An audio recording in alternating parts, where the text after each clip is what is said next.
Alright, YouTube, today we'll be installing a radiator back into a 1986 Silverado. Keep y'all updated after I put the fans back on.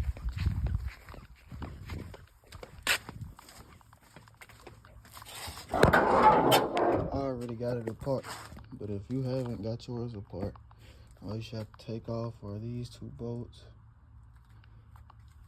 which is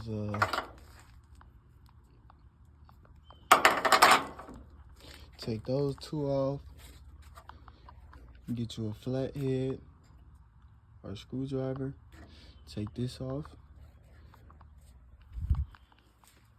Then your top hose, which is going to be another flathead to take off, take that off.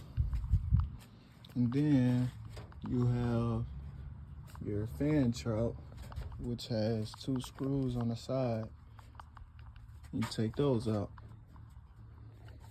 And I will be right back to y'all when I get everything hooked back up.